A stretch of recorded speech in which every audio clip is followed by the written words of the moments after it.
necessariamente o conservador ele tem que ser um homem religioso? Não. O que é conservadorismo?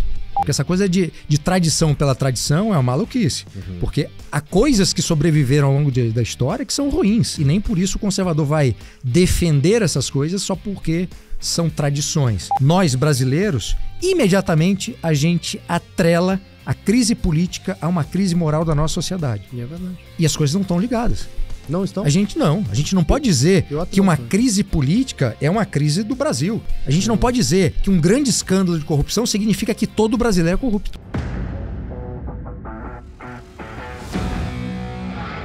Fala galera, esse é mais um Papo de Gestão. Hoje com um cara que eu gosto bastante, que é o Bruno... Como é que eu falo seu sobrenome? Garchagen. Garchagen, nome chique, povo do interior não sabe falar não. Mas o Bruno ele é cientista político, é professor, empreendedor, autor de 2 best-sellers e CEO na B&M Empreendedorismo Intelectual. Os best-sellers vocês estão vendo aqui. Pare de acreditar no governo, porque os brasileiros não confiam nos políticos e amam o Estado. E o outro, Direitos Máximos, Deveres Mínimos. Festival de privilégios que assola o Brasil. E além disso, faixa marrom de jiu-jitsu também, que eu acho, cara, a maior condecoração dessas que você pode ter. Essa é a coisa mais legal da minha vida. Das atividades que eu faço, é a que me dá mais prazer. Eu tenho certeza que é. Inclusive, Bruno, eu falo com as pessoas que me cercam, assim, que das minhas conquistas, a que eu mais valorizo são aquelas que eu tive no jiu-jitsu, assim, pra te ser sincero. E eu comecei a me enveredar nesse caminho há 7 anos, no jiu-jitsu, sou faixa roxa da Aliança, aluno do Fábio e do Lang. E todas as vezes que eu consigo passar de uma etapa, eu vejo claramente qual era o Thales faixa azul e hoje qual é o Thales faixa roxa, tal qual eu via qual era o Thales faixa branca e hoje o Thales faixa azul.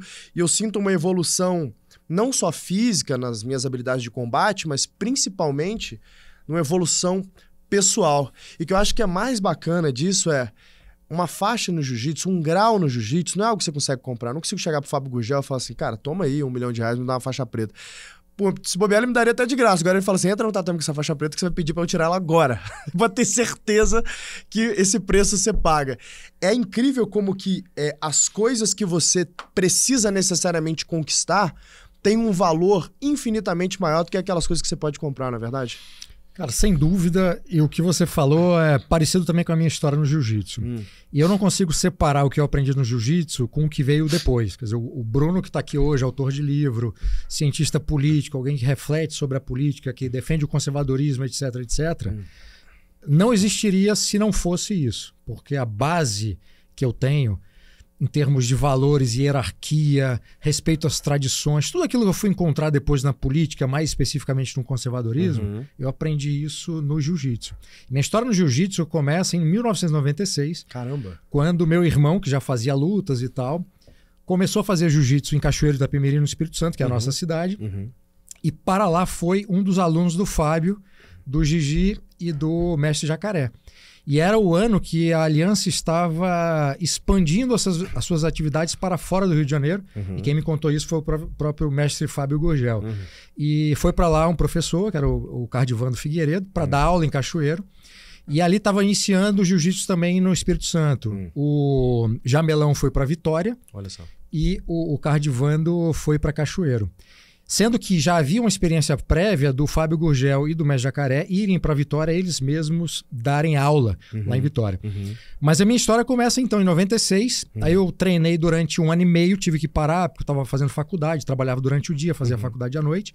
E fiquei parado de 97 a 2013, quando eu voltei a treinar aí direto. Aí eu fui da azul para marrom. E aí não parei mais. E hoje engatou. E você acha, Bruno, que essa mentalidade, né, sua, que você descreve aí, tipo, que te construiu o homem que você é hoje, a minha que eu acabei de me descrever, ou seja, pessoas que estão dispostas a pagar um preço alto para poder ter um crescimento moral e físico. Você acha que essa mentalidade, ela reflete hoje a realidade da nova geração brasileira? Né? Ou você acha que isso está esmoecendo, tipo, tá saindo de moda se esforçar para conseguir algo? Não, pelo contrário. O que o jiu-jitsu ensina é exatamente o oposto o oposto mais virtuoso do que a gente encontra nessa... Eu não sei nem se é numa geração só, mas nesse atual momento histórico pelo qual vive o mundo. Então, vitimismo, ressentimento, mimimi, falta de coragem, tudo isso que é o contrário do jiu-jitsu, a gente vê em todos os ambientes. E a gente vê não só em pessoas jovens, mas em pessoas adultas que por alguma razão ou não incorporaram, esses adultos não incorporaram aquilo que os pais e os avós passaram, ou porque não aprenderam. E isso é um drama, porque se você tem como padrão de uma sociedade valores, os antivalores, aí nós estamos lascados. No caso do jiu-jitsu é interessante porque em 1996 o jiu-jitsu era também muito diferente do que é hoje.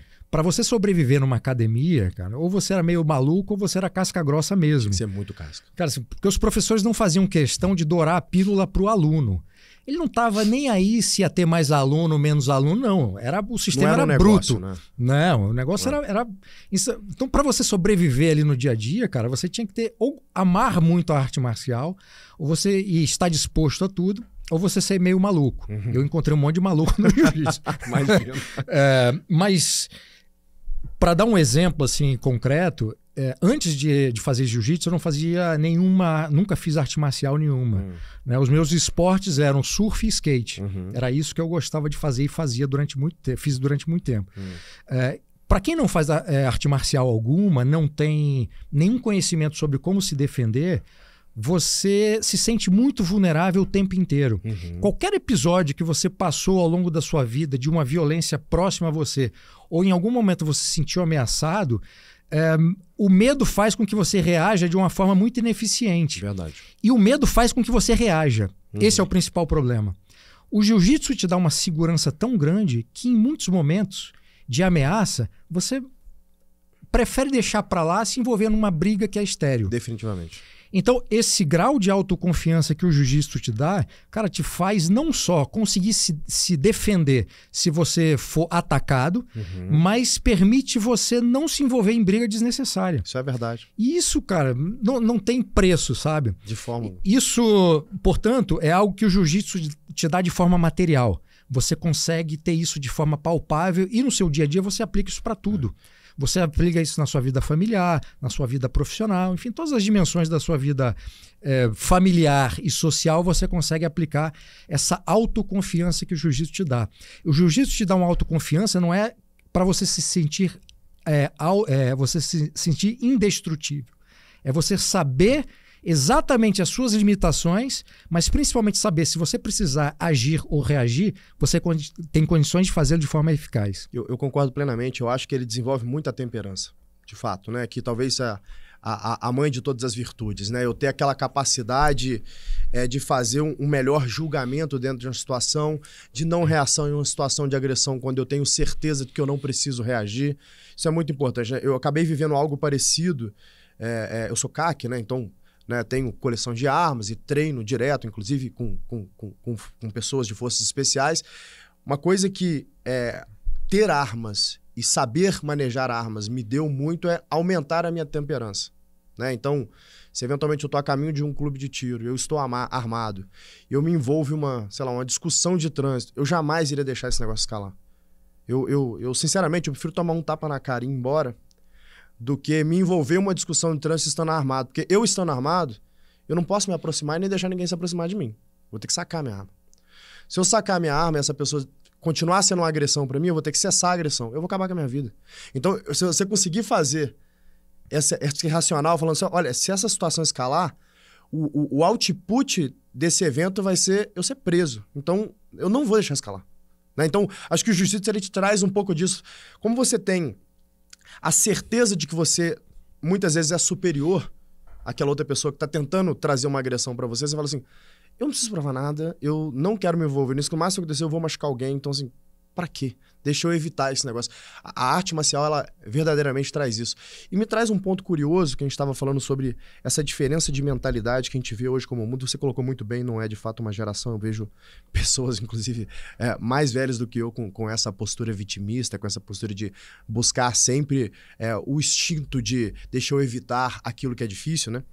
A educação aristotélica, ela previa arte marcial e previa dieta, além de todas as instituições intelectuais que ele colocava ali, né, esse hall de coisas a serem ensinadas.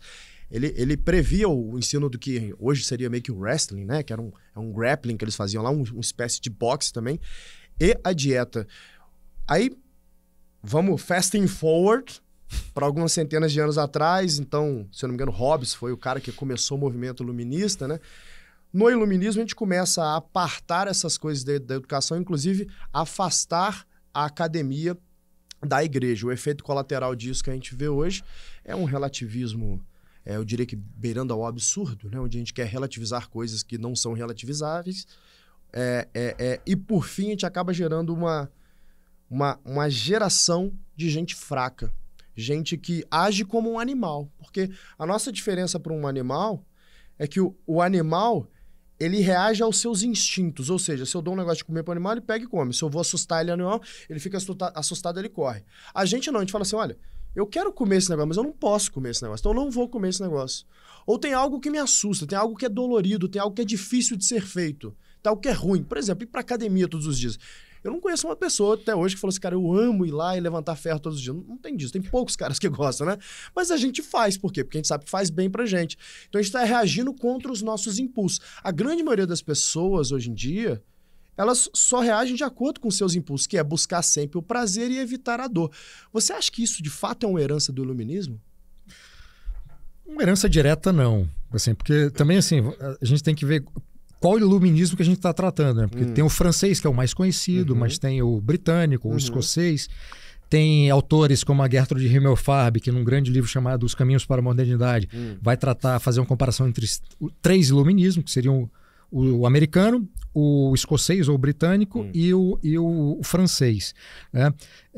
Eu realmente não vejo nenhuma ligação direta entre o francês, por exemplo, que é o mais conhecido, e o que a gente vive hoje, uma ligação direta. Obviamente que tem coisas que foram criadas não exatamente pelo iluminismo francês, mas mais pela Revolução Francesa. Certo. E aqui é preciso fazer uma dissociação, porque tem muita gente que vincula de forma umbilical, digamos assim, o iluminismo francês com a Revolução Francesa.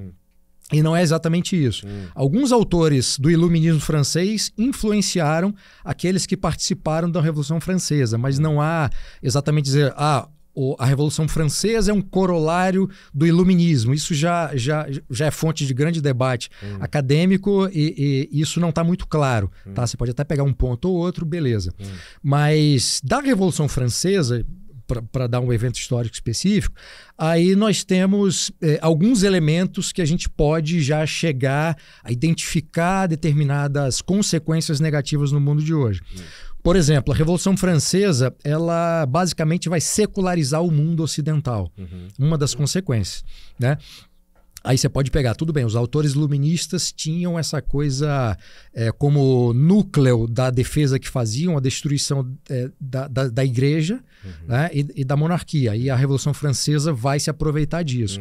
Então, assim, a gente pode identificar de forma muito clara a secularização do mundo e a perda de valores e de virtudes que eram dadas pela igreja, eram ensinadas pela igreja.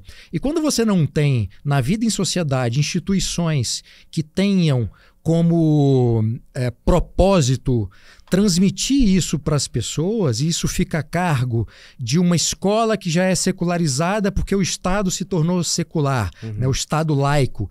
Aí o Estado laico também foi sendo utilizado ao longo de séculos ou décadas por pessoas que não eram apenas...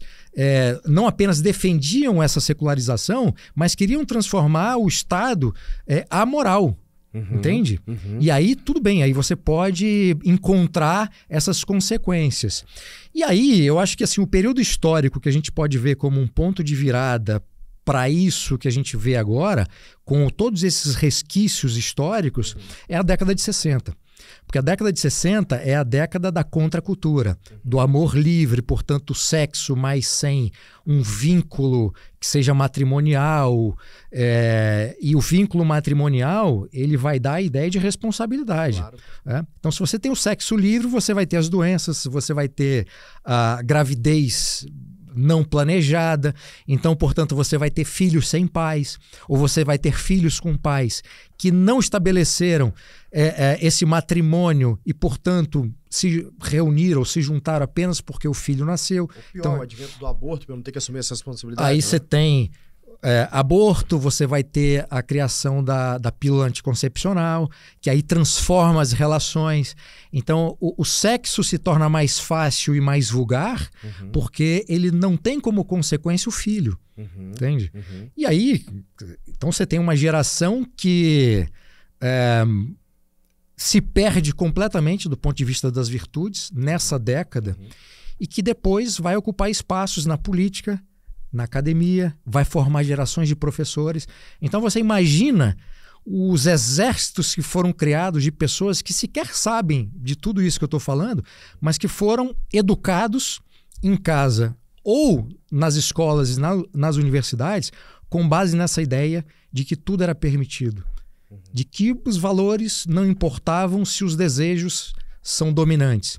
Então você também não aprende a dominar os seus desejos. Claro. O que você estava falando assim, cara, se eu estou armado, eu domino a mim mesmo. Claro. Eu sei que o resultado das minhas ações eu vou ter que pagar por elas. Exato. Mas se você começa a viver achando que as paixões são mais importantes, então você vai fazer o sexo sem qualquer problema, você vai agredir as outras pessoas, você vai tratar todo mundo, enfim, da forma mais agressiva possível, você não vai ter essa preocupação, entende? E essa ideia de autodomínio e tudo mais, isso completamente...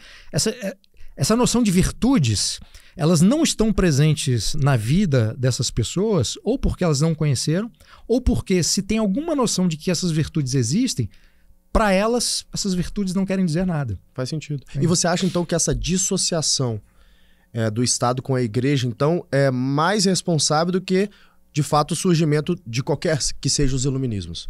Eu acho que o grande problema nem foi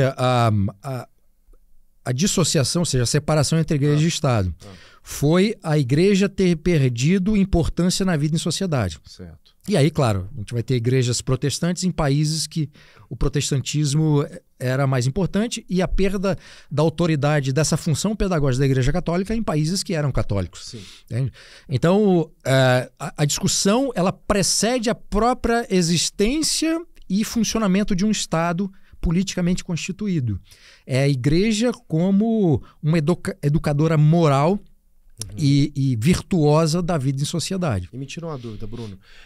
Vamos lá, Platão e Aristóteles viveram 800, 700 anos antes do surgimento do cristianismo e lá a gente já tinha a formação de homens extremamente virtuosos, como por exemplo Alexandre o Grande, que foi um homem construído por Aristóteles, construído em educação que buscava a virtude. Então, seria, na tua visão, a igreja a única detentora desse arsenal de construção de virtudes ou teriam outros caminhos? Eu estou falando da igreja porque essa é a nossa herança ocidental mais próxima e é o que existe. Mas o elemento transcendental da igreja católica, por exemplo, e aí falando como católico, e essa função pedagógica a partir da ideia de transcendência, a ideia de transcendência estava nos gregos. Eles tinham muitos deuses e esses deuses também eram seres pedagógicos. Sim. Então, se você não fizesse isso, você será punido por tal Deus, né? Então, não havia igreja católica, não havia igreja protestante, mas havia essa transcendência que fazia cumprir esse mesmo papel, entende? E, cara, uma coisa muito interessante que você falou da Grécia, não havia separação entre atividade física e atividade intelectual.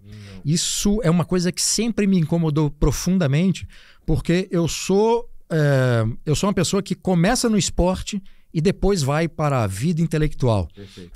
E quando eu comecei a estudar, gostar de ler, me descobri como um leitor, ou seja, aquele que lê todos os dias e não pode passar a vida sem ler, pela busca do conhecimento, a busca pela verdade, e comecei a fazer...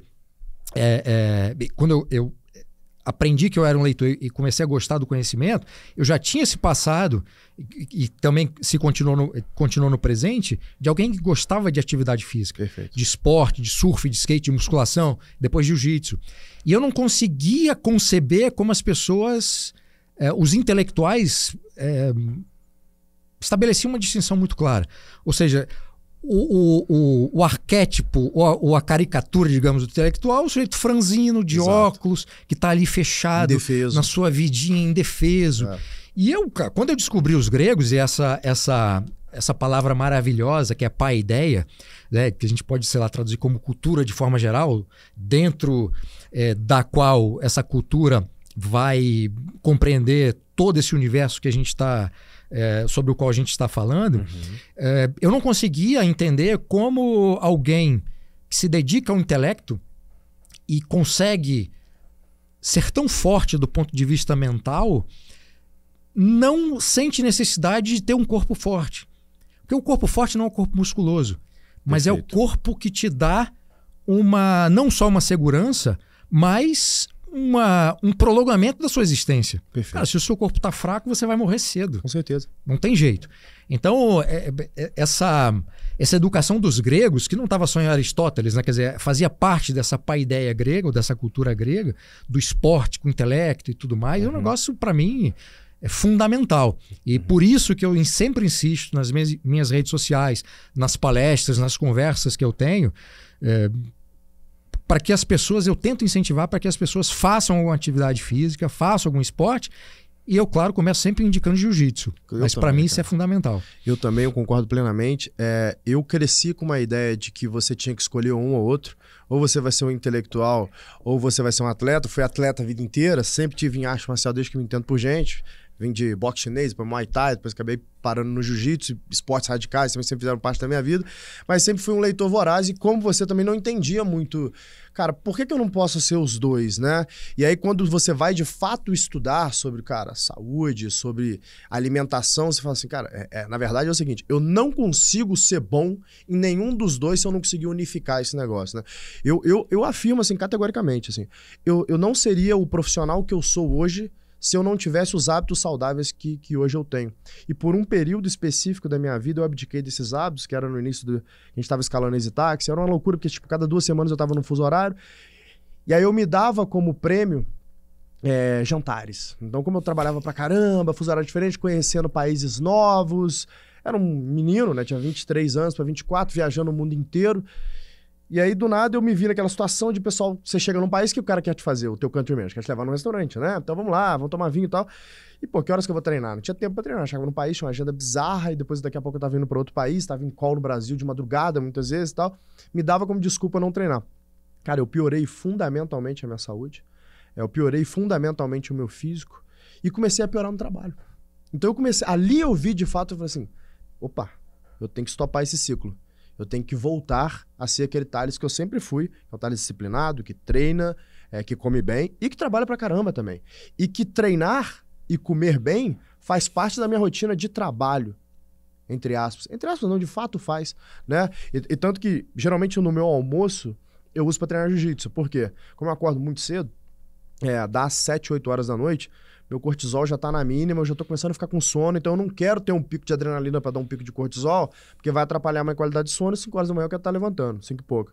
Então eu tô tentando tirar treino de noite. Tem dia que não dá, por exemplo, hoje foi um dia que não dá, que eu tive que fazer um almoço, mas aí começa a virar exceções. Só que não há essa dissociação. Se eu não consigo encaixar a minha agenda, eu definitivamente vou ser pior no trabalho, né? E ninguém nunca me ensinou isso na escola, né? E aí o que me traz a um outro ponto, né?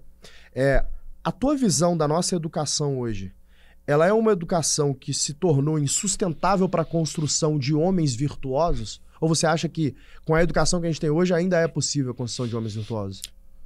Não, a resposta óbvia e clara é essa. Diga por quê para a nossa audiência. Eu só queria fazer primeiro uma distinção entre educação e ensino. Perfeito. Porque o que eu acho que a gente tem na escola é ensino. Quer dizer, é uma instrução formal. A educação eu vejo como algo muito mais amplo. Educação, numa família normal, obviamente, ela cabe à família. Faz sentido. E claro, o ensino na escola, a vivência, a convivência na escola farão parte dessa educação, assim como a vida social de uma criança na rua e tudo mais. Tudo isso são tijolinhos dentro dessa grande propriedade que eu chamo de educação. Faz sentido. Sabe? Então, dito isto, é muito engraçado porque muitos autores que eu li falando de educação / ensino de épocas e séculos diferentes já faziam críticas à educação da sua época. Então, essa reclamação sobre o ensino do presente em épocas distintas já é algo também que faz parte da tradição da própria literatura. Entendi. Isso você tem tanto em escritores de não ficção, como escritores de ficção que, enfim, criaram essas maravilhas da literatura universal. Tá? É claro que se você comparar em décadas atrás ou séculos anteriores a educação de como era com a educação de hoje, você vai ver que havia no currículo dessa educação e na própria vivência em sociedade e nas famílias elementos que a gente considera como sendo elementos virtuosos, o que representam essa virtude. E aqui só fazendo um adendo, que assim, para Aristóteles a virtude era exatamente aquilo que estava entre os extremos. Perfeito. Então, só também eu aproveito aqui para corrigir, eu sempre vejo, citando Aristóteles, né, dizendo a virtude está no meio. Não é isso.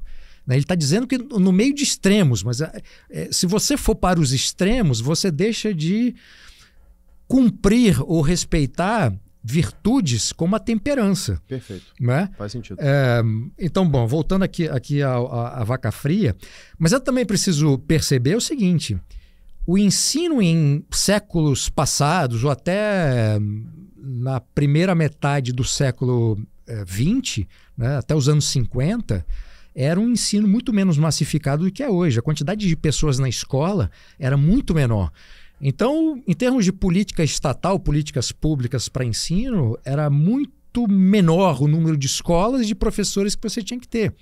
E aí, como era muito menor o número de escolas estatais, era possível ter uma coisa que foi impossível ter depois, como professores muito bons, muito bem formados, e professores que davam aula para crianças ou adolescentes que nas suas cidades, do interior, por exemplo, eram advogados muito conhecidos, eram funcionários públicos, eram, de repente, um político, que faziam do magistério um propósito de vida. Olha só.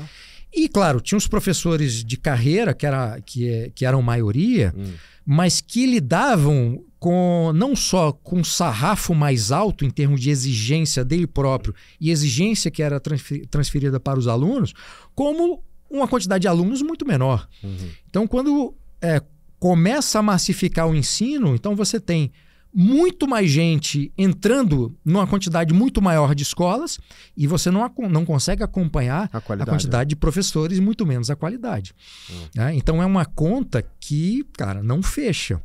E aí é o grande desafio de políticas públicas, por exemplo, é como é que você mantém uma qualidade do corpo de professores, criando incentivos positivos para que, mesmo com a quantidade crescente de alunos, você consiga manter isso. Agora, você não consegue fazer isso criando incentivos negativos para o trabalho do professor, tratando um professor como uma espécie de pária social, né? Sem dar estrutura, sem dar salário, sem dar absolutamente nada, sem criar um critério objetivo e qualitativo para a própria contratação de professores, seja na escola estatal, seja na escola privada, e exigindo dos alunos. Quer dizer, é uma palhaçada não permitir mais reprovar aluno. Não, isso não faz sentido algum. Então, assim, você cria todas as condições, e aí, tentando responder a sua pergunta depois de toda essa introdução, você não consegue fazer com que o ensino de hoje passe...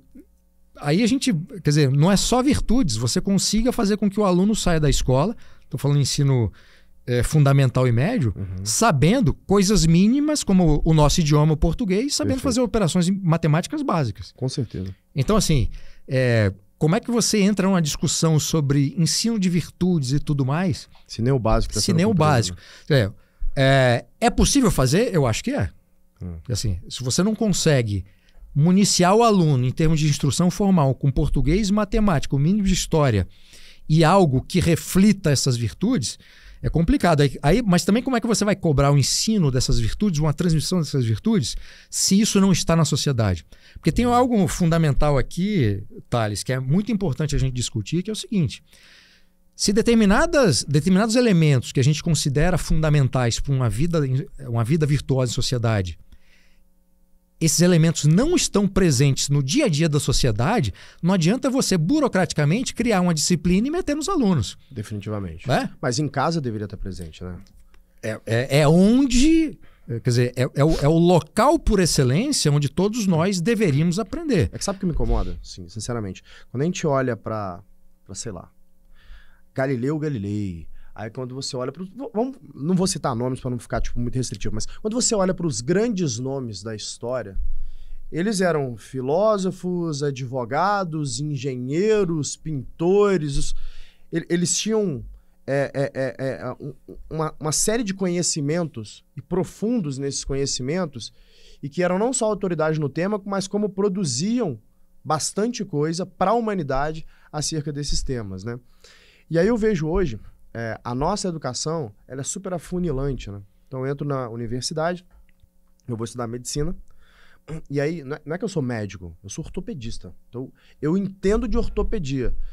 Se eu precisar resolver alguma coisa de cardiologia, eu vou conseguir resolver? Não, eu não vou conseguir resolver. Esquece, né? Então, a gente tem esse ensino afunilante que a impressão que eu tenho é que os polímatas saíram de moda. Inclusive, você é extremamente julgado quando você opina sobre um tema que não é do teu conhecimento acadêmico comprovado. Ou seja, se eu não sou formado com diploma no tema, eu não posso opinar sobre esse tema, né? Que a pergunta que vem é falando... Quem é você para ter essa opinião, né? Você formou em quê? Como se necessário fosse obter um diploma para ter conhecimento de algo, né? Então, eu acho que isso é um pouco... Por isso que eu estava falando de iluminismo, né? Que isso é uma herança direta do iluminismo. A educação clássica, ela tinha mais essa tendência polímata, né? Deixa eu ensinar sobre várias coisas, deixa eu formar homens aqui. Então, e aí eu venho a educação iluminista, pós-iluminista, eu quero formar cidadãos, né? Que é algo mais coletivo, com menos responsabilidade. E aí quando a gente coloca, por exemplo, que a escola atual ela não pode reprovar um aluno, é mais um fato que demonstra que é o seguinte, eu não estou ensinando responsabilidade. Mas é uma pena para essa criança de, sei lá, de 13 anos de idade, 14 anos de idade, um adolescente, ele não pode ser reprovado, coitado, porque senão vai atrasar a vida dele. Eu falo, não, coitado não, ele tem que entender que se ele não trabalhar duro e se ele não conseguir atingir um mínimo de resultado, ele vai ser penalizado na vida, ele vai ser também, então que seja agora.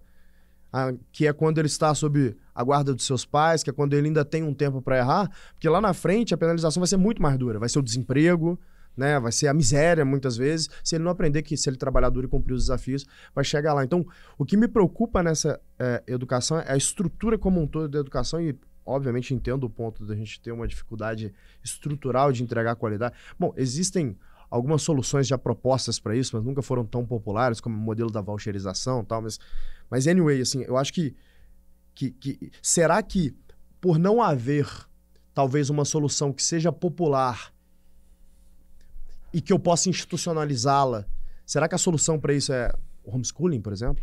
Você tem filhos, não? Tenho 2. Você educa eles dentro de casa ou eles vão para a escola? Cara, assim, eu não tenho... Vou usar a palavra, eu não tenho vocação para fazer homeschooling. Perfeito. Tá? Porque assim, você precisa ter uma certa vocação, eu acho. Eu também não tenho dúvida. E você tem que orientar a sua vida para isso. Ou um ou os dois pais e construir a estrutura. Perfeito. Eu não conseguiria fazer isso. E a gente tem que saber as nossas limitações. Com certeza. Tá? Então, eu tenho com a Mariana, nossa filha Martina, que está com 9 meses. E a nossa ideia é para ela vai entrar na escola e a gente vai fazer aquilo que a gente poderia chamar de homeschooling parcial. Tá bom. Que é, cara, toda a vida escolar dela vai passar pela gente. Perfeito. Vai passar, assim como meu filho que tem 23 anos hoje, eu fiz isso com ele. Você é um filtro. Olha. Cara, assim, todas as discussões, assim, se a escola tá ruim e você dentro de casa consegue passar coisas boas pro seu filho, ele vai entrar na escola ruim e vai compensar. Ele vai ler coisas que o professor não deu. Ou porque o professor não sabia, ou porque tinha as suas limitações e tudo mais. Então é possível fazer isso. Agora, no nosso caso, a gente vai dar tudo que a Martina... tudo que a gente puder dar para a Martina. Mas ela vai para a escola. E todas as deficiências da escola e tudo aquilo que a escola pode fornecer de ruim, inclusive militância ideológica, cara, ela vai ter um escudo. Porque em casa, eu farei o que eu já fiz. Vou ler tudo. Falo assim, cara, isso aqui tá errado. Se você quiser, enfim, responde errado para passar na prova, exato, mas você vai saber. Perfeito. E se o professor falar alguma besteira, o máximo que eu sugiro fazer é fazer perguntas. Com essa coisa idiota de querer refutar o professor, eu acho uma bobagem. Mas se o professor está falando alguma besteira ou está dando uma informação errada e minha filha aprendeu em casa que aquilo está errado, ela pode fazer no máximo, professor, mas tem autor fulano de tal que falou isso e isso, o que é que o senhor acha? Cara, se o professor não souber, ele vai se sentir constrangido, vai dar uma enrolada, mas não vai reagir de forma agressiva porque foi uma pergunta legítima. Tem um bom ponto. Então, eu acho que... Cara, e tem uma coisa assim que eu acho muito interessante, é a minha experiência como estudante internacional de mestrado e doutorado, e alguém que desde 2008 frequenta um evento internacional em Estoril, que é feito pelo Instituto de Estudos Políticos da Universidade Católica Portuguesa, onde eu fiz o mestrado e estou terminando o doutorado. Né? Então, o Instituto de Estudos Políticos realiza anualmente, no mês de junho, um evento chamado Estoril Political Forum. Certo. É um evento de 3 dias que reúne intelectuais, diplomatas, autores de livros, políticos de várias partes do mundo para discutir vários assuntos que estão acontecendo aí, estão na ordem do dia. E tem uma coisa muito interessante que os professores, enfim, essa turma que está produzindo o que eu estou consumindo como literatura, sempre que eu os abordei perguntando alguma coisa, eles não me conhecem. Sim. Fazendo uma pergunta, por mais tola que pudesse ser, eles me dão a resposta e em seguida perguntam o que eu acho. Bacana, hein? E eu respondo e eles ouvem e me olham com um sincero interesse em ouvir o que eu estou dizendo. Entende? E eu acho que isso é uma coisa que nós brasileiros no dia a dia, a gente precisa aprender ou reaprender. Eu concordo. Porque a gente tem uma arrogância muito grande, a gente não sabe nada. Mas talvez o pouco que a gente acha que sabe mais do que todo mundo. Faz sentido. E a gente nunca está disponível para ouvir os outros. A gente ouve para responder, né? Ouve para dar opinião. Entende? É verdade. E, cara, opinião, assim... se a opinião abunda, né? Ela não é escassa, ela deixa de ter valor. Faz sentido. E quanto pior a opinião, mais sem valor ela se torna na nossa vida diária. Então, assim, cara, eu sou, pela minha experiência, talvez a maioria das pessoas que eu conheci tinha muita coisa boa para ensinar se as perguntas certas tivessem sido feitas a ela. Faz sentido. Eu raramente converso sobre política nos lugares onde eu estou, socialmente. Eu só falo de política se alguém me pergunta. Porque você não quer se indispor. Não é isso não, pelo contrário. Eu não tenho problema nenhum. Se me perguntar, eu falo. Mas quando eu chego num lugar tem outras pessoas, eu quero ouvir o que essas pessoas têm a dizer. Então, se eu estou num lugar, o sujeito, sei lá, trabalha como neuropsiquiatra. Cara, eu tenho interesse nesse negócio, eu quero saber o que ele faz, entende? E eu estou genuinamente interessado em saber. Porque se ele me fala alguma coisa, um estudo interessante que vincula, né, o comportamento humano com o funcionamento do cérebro e a conduta na sociedade, eu posso aplicar isso na política, nos meus estudos. Cara, se o cara trabalha fazendo óculos, que é um negócio que eu adoro, pô, me interessa saber como ele desenha um óculos para que a estrutura desse óculos não entorte se feita com acetato. Eu tenho um interesse nisso. E trazendo para a minha área, se alguém que sabe muito pouco quer conversar sobre política, me faz uma pergunta, eu respondo e eu pergunto para ela o que ela acha. Faz sentido. Entende? Mas é um desejo por saber e um desejo por fazer com que essa conversação exista. Desse ponto de vista de opinião, né?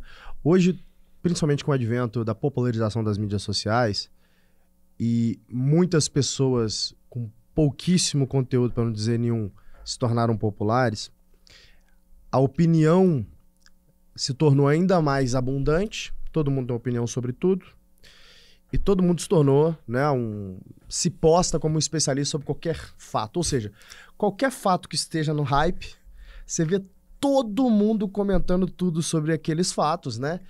E não basta só comentar, que aí eu acho que todo mundo tem direito de falar o que quiser, mas arrumando briga. Não, mas a minha visão é essa, disso, daquilo, sendo que o que ele viu é um lead de reportagens sobre o tema, né? E aí começam, quando tem uma dicotomia grande entre visões, e sempre tem, né, na verdade, você começa a ter um ponto ali dessas pessoas não aceitarem ser refutadas. Então há talvez uma falta de humildade intelectual muito grande, e acho que talvez o que triga isso é um relativismo abissal, assim. Por exemplo, né?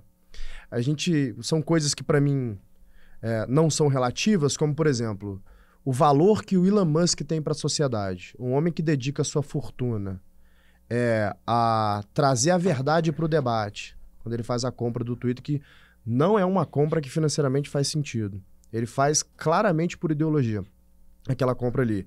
E dedica parte da sua vida em evoluir foguetes espaciais para garantir que a gente tenha uma sobrevivência da humanidade, dado que a tese dele é que essa Terra vai ficar, a Terra que a gente vive, eventualmente um dia pode ficar insustentável, então ele quer ter meios para poder garantir a sobrevivência da humanidade. Um dos objetivos desse cara é popular Marte. Então a gente tem um ser que, para mim, eu comparo ele com os grandes homens que passaram na humanidade. Acho que ele é o grande homem da nossa geração, né? Então eu compararia ele com Da Vinci, facilmente. A gente tem uma turma, né, que é a turma que só critica, né? A turma da inveja, e que coloca e fala assim, cara, é um absurdo que esse cara fique gastando o dinheiro dele com construção de foguete. É uma relativização que, tipo assim, essa opinião não existe. Tipo assim, cara, não é que eu discordo de você, mas eu respeito a sua opinião. Não, eu não respeito a sua opinião. O dinheiro é dele, ele está construindo, ele está evoluindo algo para a humanidade, então assim, você está relativizando algo que não é relativizável. Será que essa incapacidade que a gente tem de chegar nos meios ali, que você falou, de ser temperante no debate, né? Será que isso acaba sendo um pouco do que a gente viveu desse processo de degradação da educação, onde eu tenho duas bolhas e essas bolhas não conseguem mais conversar? De onde que você acha que nasce isso? Cara, esse é um assunto fascinante, é um assunto sobre o qual eu gostaria de dedicar mais atenção. Hoje eu não posso fazer isso para escrever um livro, alguma coisa, mas no futuro talvez. Rede social é um grande boteco onde as pessoas querem falar sobre tudo, pior, sem beber absolutamente nada. Justo. Então tá todo mundo ali brigando sem ter bebido nada, o que para mim é um negócio extraordinário. Exato. Então as pessoas sóbrias conversando sobre tudo, mas assim, o meu ponto em relação a tudo isso que você falou, e tem tópicos muito interessantes dessa discussão, eu acho que assim, tem um aspecto positivo que é todo mundo ter um instrumento para poder dizer o que acha. Ponto. O que me preocupa, e eu acho que essa é a parte negativa, é que as pessoas não querem usar esse instrumento extraordinário que a gente tem para poder aprender. As pessoas querem simplesmente dar opinião de forma arrogante. E quando alguém vai no seu perfil ou no meu perfil de forma arrogante, dar uma opinião e querer saber mais do que nós em assuntos que nós dominamos e a gente vê que essa pessoa não domina e a gente responde com a contundência, a mesma contundência com a qual ela usou para nos interpelar, ela se vitimiza. É verdade. E isso, para mim, é um negócio extraordinário. Porque a pessoa vai, né, querendo acertar nos nossos peitos, pá, não sei o quê, não sei o que. A gente vai com informação, mas com a mesma contundência. E você é muito arrogante. Exatamente, não sei o quê. É inacreditável. Assim, meu filho, aí não, né? Se você tá vindo aqui na minha casa, né, querer pisar no meu pé. Apontando o dedo da minha cara, né? Apontar o dedo da minha cara e não tá preparado para isso, aí não, quer dizer... Tinha aquela coisa quando eu era adolescente, eu falei assim, cara, não quer brincar, não desce pro play, não é isso? Exatamente. Né? Não vem de conversinha, cara. Exatamente. Porque assim, eu sou muito educado, eu sou muito paciente, todo mundo que vem no direct ou num post público comentar, mesmo discordando, mas de forma interessada em aprender, eu respondo. Agora, se vem com arrogância, é o pior tipo de arrogância, né? É a arrogância do ignorante. Exatamente. Ele não sabe, acha que sabe e quer se colocar superior a você que está ali estudando aquilo. Aí eu não aceito, cara. Aí eu vou e pau. Se vem de forma muito agressiva, eu bloqueio e apago o comentário. Pronto. Pra não dar conversa pra maluco. Justo. Né? Bater palma pra maluco, cara. É a pior coisa que você pode fazer. Não dá. Aí bloqueio. E bloquear essas pessoas é o pior que pode acontecer a elas. Porque elas circunstancialmente podem até tirar onda na sua rede social.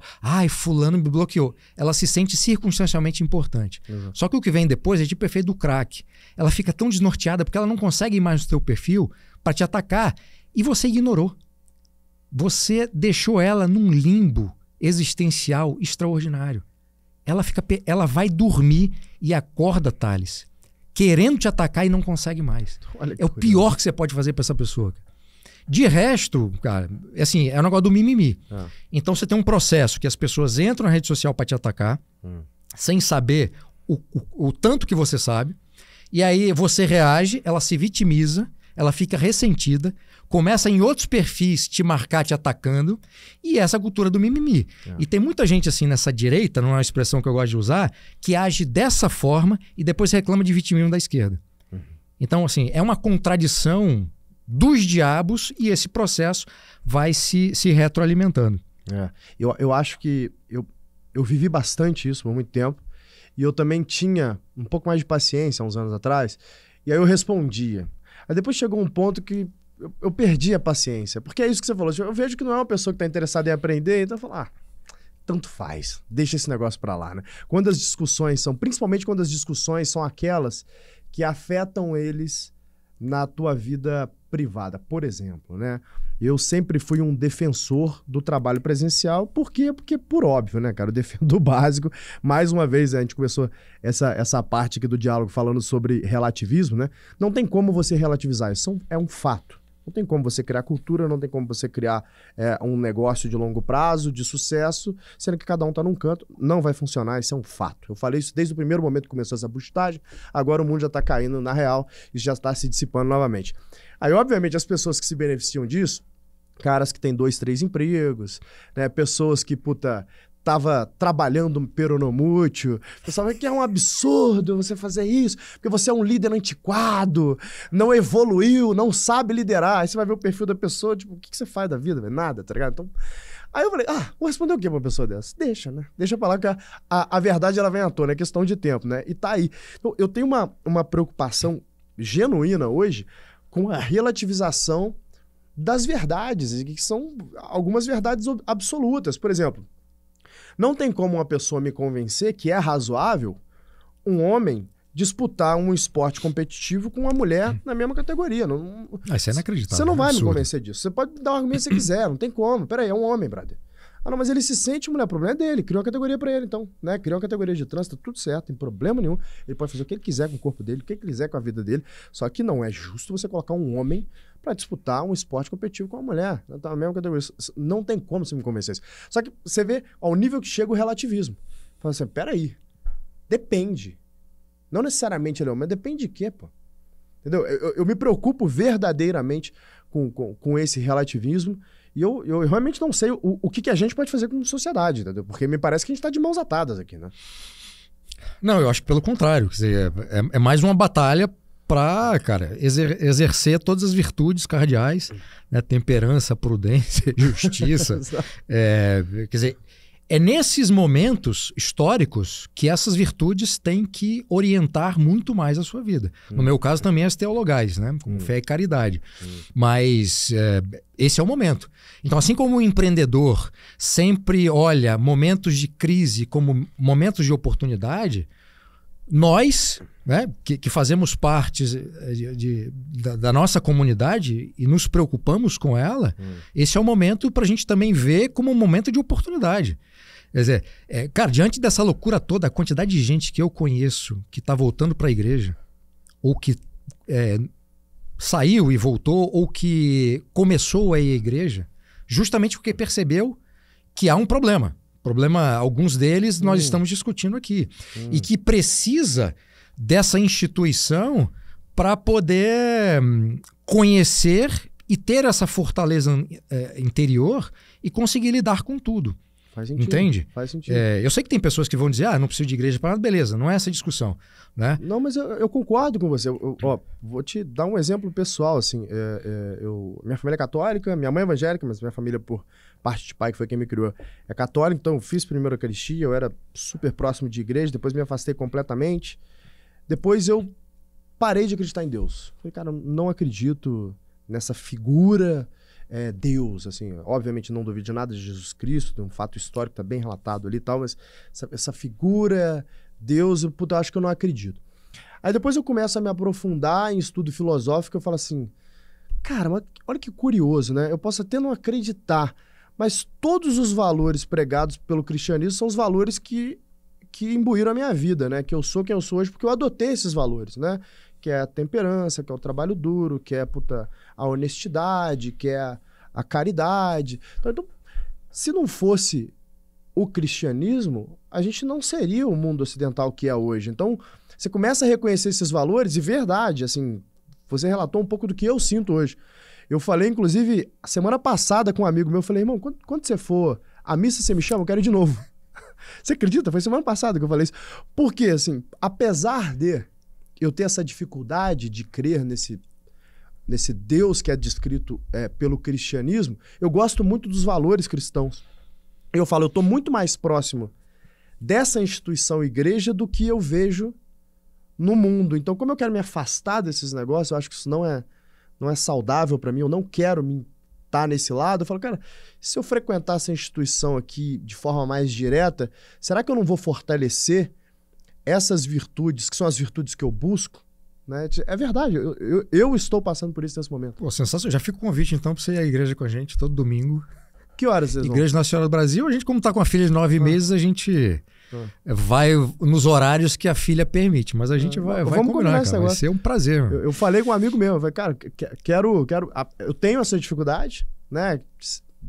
Que a racionalidade acaba me atrapalhando um pouco nisso, mas, pô, os valores eu tô alinhado. Acho incríveis esses valores. Você vê até essa coisa da racionalidade, cara. Há uma grande discussão dentro da Igreja Católica, e uma grande discussão histórica, né? Isso não é de hoje, entre fé e razão. Quem não sabe nada da Igreja Católica ou de religião de forma geral, tende a ter uma opinião que é falsa, segundo a qual a fé não exige razão, ou que há uma dissociação muito clara, dizer que você tem num extremo a fé, no outro extremo a razão.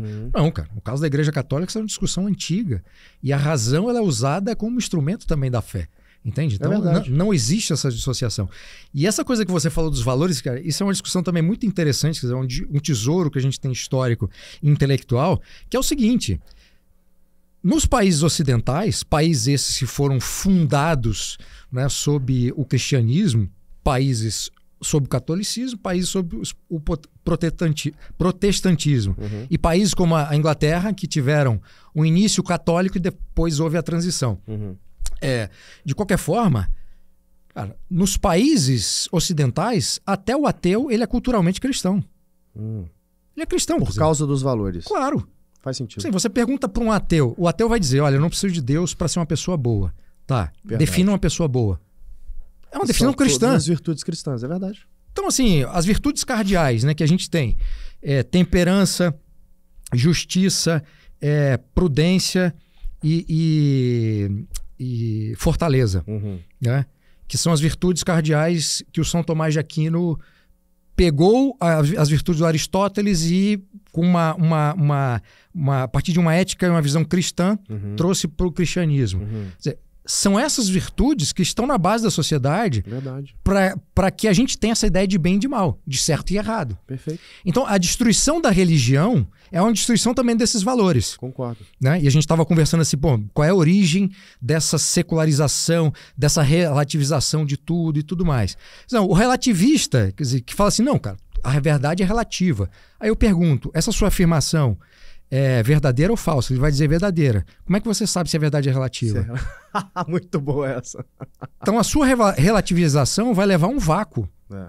E o vácuo vai levar a quê? Frustração, ressentimento, mimimi. Porque ele não tem orientação, entende? O sujeito fica, é um barco à deriva. Né? E você, no caso do pensamento conservador, né? Então você tem o Marquês de Halifax, que criou uma imagem muito bonita, uma imagem náutica muito bonita para o conservador, que seria o trimmer, né? Então é aquilo que deixa a embarcação equilibrada e que permite que a embarcação navegue por águas tormentosas. Então vai encontrar um caminho para que o barco não vire, entende? E a nossa vida é isso, né, cara? É usar a prudência, a temperança, evitando os extremos, os excessos e tudo mais. E isso é em tudo, cara. É na vida. Quer dizer, como é que você não cuida da sua saúde, cara? Para mim é um mistério. Não faz sentido. E se você não cuida da sua alimentação? Se você sabe no que vai dar aquilo, você sabe. Ninguém está enganado. Entende? E se alimentar bem não é ficar nessa coisa gourmetizada, vou comprar, sei lá, aquelas coisinhas que nego... Não é isso, cara. Pelo contrário. Cara, se você... A minha alimentação, né? Que o meu querido médico Paulo Musi passou. Então, cara, almoço de manhã, são 3 ovos cozidos, 2 fatias de pão. Pronto. É isso.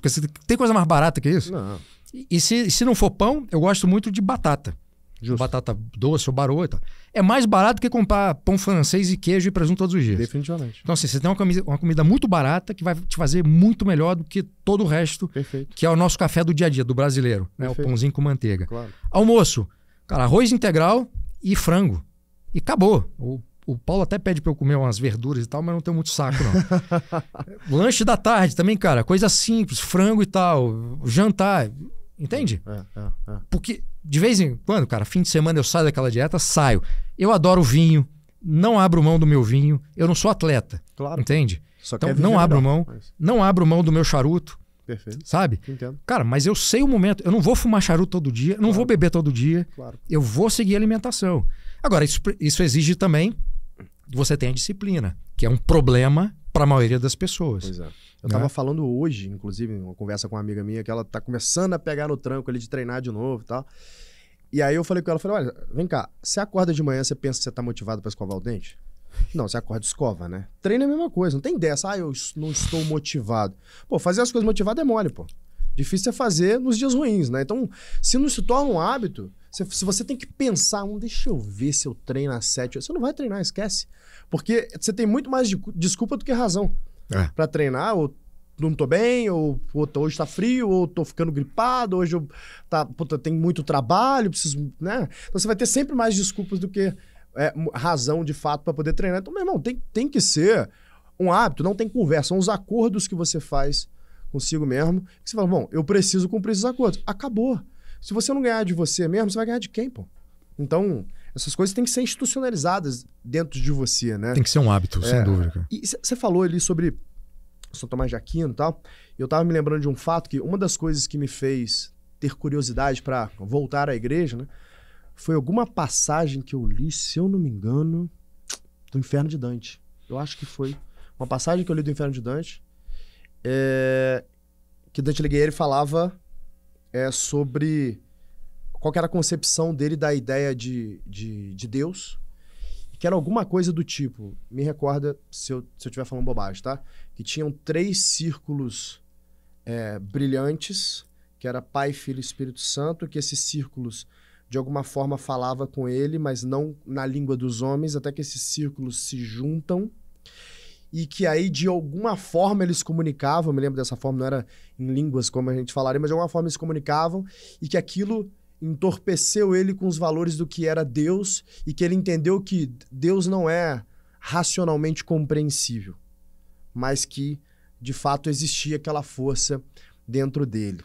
Aí eu conversei sobre isso com um amigo meu, e eu falei, cara, sabe qual é o meu problema com a crença em Deus? É que eu falei, eu não consigo temer Deus. E eu entendo que é muito mais fácil você educar alguém em qualquer coisa, tá? Mas vamos dizer por religião, quando alguém teme a Deus. Então, cara, eu não vou fazer isso porque eu tenho medo de ir pro inferno. Quando eu era mais jovem, era assim que a minha avó me educava, era muito mais fácil, né? E depois você descobre que, cara, talvez isso não exista. Aí vira um problema que eu falo assim, cara, eu não temo, então como é que eu vou ser educado com isso, né? Qual que vai ser o meu freio aqui, meu sistema de freios? E ele me falou um negócio muito bacana, ele falou assim, cara, você ama sua mãe? Eu falei, eu amo minha mãe. Você quer decepcionar sua mãe? Eu falei, de forma alguma, eu faço as coisas pensando, inclusive, muitas vezes em não decepcionar minha família. Então, isso sim é um freio moral pra você, né? Ele falou, sim, é um freio moral pra mim. Eu penso em não decepcionar minha família. Ele falou, pois é a mesma relação que eu tenho com Deus. Eu não temo a Deus. Eu só tenho um amor e uma gratidão tão grande pelas coisas que a minha vida me deram, que eu atribuo isso a ele, que eu não quero decepcionar a Deus, né? Só pra... É uma imagem muito bonita, cara. É engraçado essa coisa, porque esse temor a Deus, ou a ideia segundo a qual Deus deve ser temido e por isso você tem que acreditar nele ou ir para a igreja e tal, foi uma máquina de assassinar pessoas que poderiam ter fé e não foi. Porque... Foi o que aconteceu comigo, tá? Eu falei, peraí, eu não temo. Então... Não dá, cara. Esse é o pior tipo de marketing que se pode usar para convencer alguém a acreditar em Deus ou amar a Deus. Eu nunca tive essa relação.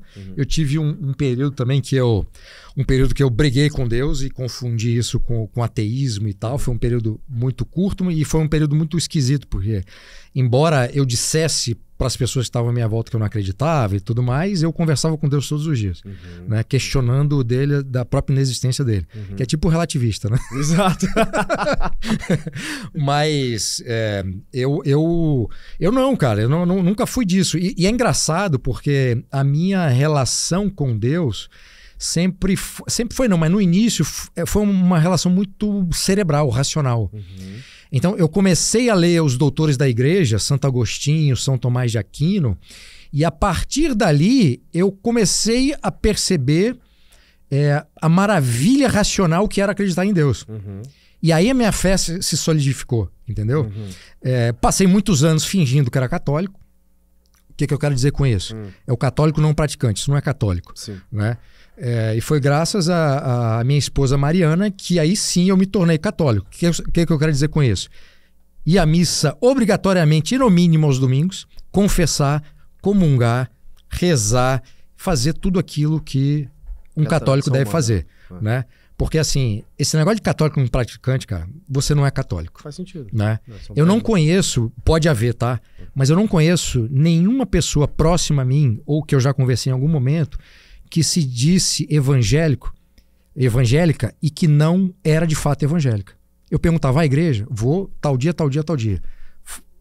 Reza todo dia, lê a Bíblia. Faz tudo, entende? A maior parte das pessoas com quem eu conversei ao longo da vida que se dizia católica, fazia nada disso. Não ia na igreja.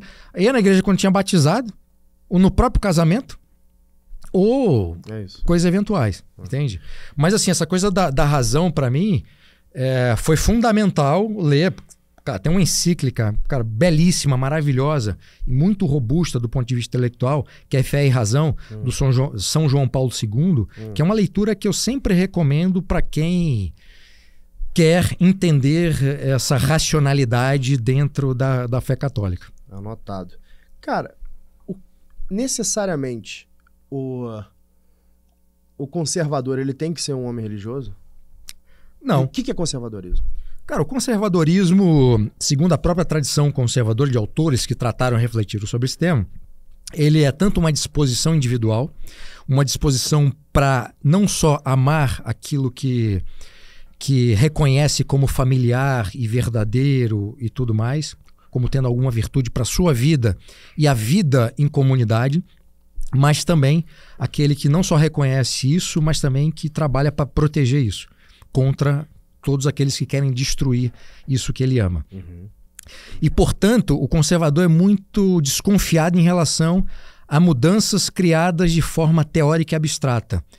Quando alguém chega e diz, olha, vamos mudar isso aqui que vai ser melhor, e mudar isso aqui é mudar exatamente aquilo que o conservador ama, aquilo que já é familiar, aquilo que ele respeita e aquilo que ele acha que não faz sentido que seja alterado. E aí, portanto, há essa dimensão dessa disposição individual e há também a posição política conservadora. E essa posição política conservadora terá alguns elementos principais que o estruturam, como o tradicionalismo, que é a ideia da tradição, mas aquela tradição virtuosa, e não toda e qualquer tradição. Claro. E, portanto, o conservador olha para o passado como um sábio conselheiro. O que deu certo? O que deu errado? O que o conservador do século XIX achava como certo, mas que a história mostrou que não é certo para o presente? Ah, essa análise, então. Claro, senão não há conservadorismo. Porque essa coisa de tradição pela tradição é uma maluquice. Porque há coisas que sobreviveram ao longo da história que são ruins. E nem por isso o conservador vai defender essas coisas só porque são tradições. Faz sentido. Um outro elemento importante para o conservadorismo político é o organicismo. A ideia segundo a qual a sociedade é um grande organismo vivo e o indivíduo ele faz parte dessa sociedade e as ações dele terão efeitos positivos e negativos dentro desse organismo. E, portanto, é a visão conservadora de que o ser humano não é um indivíduo atomizado, que ele pode ser dissociado dessa comunidade dentro da qual ele vive. Aliás, é uma visão aristotélica. O conservadorismo tem muito de Aristóteles, sabe? Então essa visão do organicismo na sociedade, vê o indivíduo como um ser social, que se relaciona e se comunica com os outros seres humanos porque tem uma história comum, tradições comuns, valores comuns, uma língua comum, hábitos comuns. Tudo isso faz com que essa sociedade seja viva, ela possa ser aprimorada e, claro, o conservador, ao reconhecer um valor nisso, ele vai fazer de tudo para proteger contra todos aqueles que querem destruir esse tipo de comunidade ou esse tipo de sociedade. Também tem o ceticismo político, que é a ideia de que, segundo a qual o ser humano não tem uma limitação de conhecimento. E é exatamente essa limitação de conhecimento que impede o ser humano de elaborar grandiosos projetos políticos de transformação completa da sociedade. E por essa razão, o conservador ele rejeita as utopias políticas. Como a democracia. A democracia... Aí a gente vai ter que discutir qual democracia a gente está falando, né? Porque a democracia grega hoje vai ser dita como um regime totalitário. De fato. Ou autoritário, não totalitário, mas autoritário. A opinião de Sócrates e Aristóteles é que a democracia é o que precede a tirania, né? Essa coisa do políbio, né? Que enfim, vai fazer parte da história, que uma forma de governo vai suceder a outra e que uma democracia vai se tornar uma tirania. Isso é uma coisa muito interessante. Mas eu acho que o grande problema da democracia foi uma concepção ilusória de que a democracia seria a solução para tudo e a democracia não é somente um instrumento. A democracia é um meio e um fim. E isso não existe. Acho que o grande problema da democracia é que você coloca um monte de gente com a caneta, ou seja, prontas para tomar uma decisão, com o poder de tomar uma decisão, sendo que essas pessoas não pagam o preço por estar errado. Então imagina que se eu gerenciasse a minha companhia como uma democracia, eu virasse para os meus 350 funcionários aqui e falasse assim, levanta a mão quem quer a estratégia A, levanta a mão quem quer a estratégia B. Opa, a estratégia B ganhou, vambora. Por que eu teria diretoria? São pessoas mais experientes, mais sábias, consequentemente melhores remuneradas. Se eu, então, vou na opinião da maioria, não faz sentido. Consequentemente, o que eu vou fazer? Eu vou abaixar o nível da minha folha de pagamento, pagando o mínimo possível, para ter gente mediana ali, já que vai ser escolhido pela maioria as decisões. O que vai acontecer com essa companhia? Ela vai quebrar. Não funciona, né? Toda companhia é necessariamente uma monarquia constitucional, né? Você tem um monarca, a figura do fundador, do dono, você tem a família real, que são os sócios, e você tem ali os seus constituintes, as pessoas que estão ali no seu Senado, no seu Congresso, que estão ali tomando decisões junto com vocês, que são as suas diretorias. E aí você tem o funcionarismo ali, que é o pessoal que está trabalhando, né? As companhias funcionam assim. Então, se as companhias funcionam assim, por que o Estado funcionaria de forma diferente, né? Eu não consigo... Na medida que eu vou estudando cada vez mais, eu não consigo ver a possibilidade de haver uma república platônica, tá? Uma república aristotélica, aliás, de haver uma verdadeira república como a democracia que a gente tem hoje. Porque o sistema democrático ele é um sistema que ele premia os populistas. Então, não é um governo dos melhores, né? Um governo dos virtuosos. Ele é um governo hoje dos piores. Ou seja... vence aquele que fala o que o povo quer ouvir. Então imagine que você institua na sua casa uma democracia plena. Você tem 2 filhos lá então agora, você e sua esposa, e aí você fala assim, vamos votar aqui. Então vamos dizer que você tem 3 filhos facilitários, vamos votar aqui o que a gente quer. Imagina o que vai ser a tua alimentação, a rotina da tua casa, vai ser uma loucura, né? Nem que a vaca tussa. Não tem como. Então, se não há a possibilidade de fato de haver boas escolhas virtuosas, quando eu delego ela à maioria, porque cargas d'água a gente quer fazer algo que nunca deu certo na história, sendo que todas as grandes nações da história foram constituídas através de uma monarquia mista, né? Assim, é muito difícil você fazer essa comparação no que acontece dentro de uma empresa para a política, tá? Porque eu acho que são ambientes que não se comunicam dessa forma. Então, assim, pensando como cientista político, tá, Thales? É claro que da sua posição você consegue ver talvez o que eu não vejo. Mas por quê?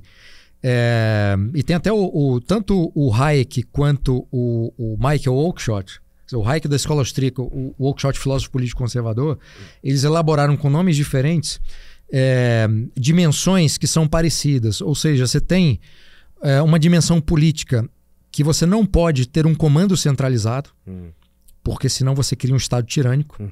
E no âmbito empresarial, você não pode ter algo parecido com a dimensão política, porque você tem que ter um comando centralizado. Porque uma empresa sem um comando centralizado, seja do diretor, do dono, a empresa não funciona. Entende? E isso vai se desdobrar em tudo. O sistema de escolhas dentro da empresa, ou seja, quem tem que fazer as escolhas e passar para o resto da estrutura, ou é o dono ou são os sócios. Porque senão não funciona. Se você colocar tudo em votação, cara, a empresa vai falir em uma semana. Mas você sabe que há um sistema, que é o sistema de gestão que a gente utiliza aqui, que é o seguinte, olha, você tem um sistema matricial com business units, com unidades de negócio, né? Então é como se tivesse senhores feudais ali, donos daquelas business units, que eles respondem a um comando central, que é um CEO, só que acima desse CEO tem um presidente, né? Um presidente executivo que também preside o conselho, que no caso é a posição que eu ocupo aqui dentro, que basicamente o meu trabalho é a longevidade do negócio. E o trabalho do diretor executivo é a execução do plano que foi instituído pelo conselho, né? E aí você tem o trabalho dos chefes, os heads das business units, que é a execução do plano daquela unidade de negócio, que ela acaba sendo apartada do todo, mas usa parte do recurso do todo. Por que a gente faz isso? Porque a gente tem mais capilaridade para crescer outros negócios. Então, o grupo hoje tem 5 negócios aqui dentro, e ele não teria 5 negócios aqui dentro em 4 anos se não fosse esse sistema, que ele acaba descentralizando um pouco a decisão. Eu comparo isso muito com a monarquia mista, porque a monarquia mista tem um monarca lá que ele é responsável pela longevidade daquele estado, mas a decisão fica a cargo do chefe de governo, né? Do primeiro-ministro, aliás. Do primeiro-ministro. Esse primeiro-ministro, ele é partidário e é eleito. E pode ser, sim, deposto. Mas uma vez que ele seja deposto, convoca-se uma nova eleição, né? Então esse monarca, ele não entra direto nas decisões desse primeiro-ministro e deixa a cargo do povo eleger qual é aquele primeiro-ministro. Do povo não, né? Quem elege, no caso, é o Congresso e Senado, se eu não me engano, não é o primeiro-ministro.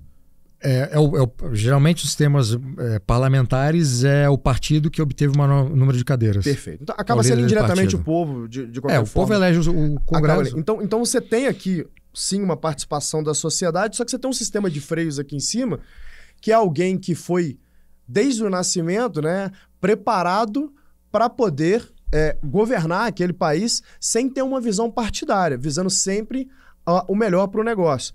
Que acaba sendo a cadeira aqui da função de presidente executivo, que é, cara, o que é melhor para o negócio, né? Então, muitas vezes há discussão entre diretores e nem sempre o CEO vai ser a última palavra. Porque, às vezes, a gente pode trazer essa discussão para o conselho, e aí, em conselho, com a família real, né, com os sócios, a gente vai falar, cara, o que vocês acham na visão de vocês que é melhor e por quê? Fundamentem isso para mim. E aí, a minha cadeira, por exemplo, não é que eu sou um tirano que eu tenho a posição absolutista ali.